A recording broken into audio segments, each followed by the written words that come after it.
Hey guys, welcome to your next project. This is going to be kind of a cool project because we're going to be implementing authentication. We'll have users, they'll be able to register, log in, and this is going to be a business listings application, so they'll be able to create their own listing and manage it, edit it, update it, and so on. So this is the landing page. This just shows the listings that are in the database. If we click on one of these, it'll show us a show page with some more info, the address, website, and so on. And those are the only two pages that are publicly accessible.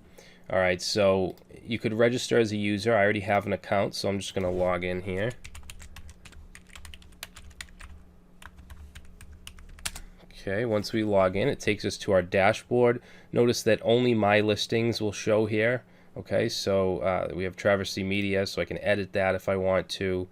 We can change that to, let's say, Tech Guy, and submit, and you can see that updates. We get flash messaging. If we want to add a listing, we can do that. Let's say test company,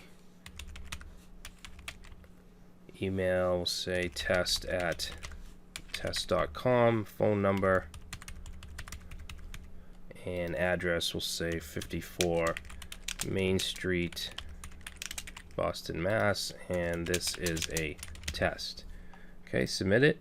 And now you can see we have test company. All right, now if I were to log out and go and log in as someone else,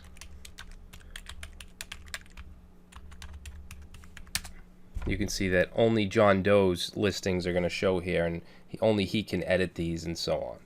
All right, so that's what we'll be building.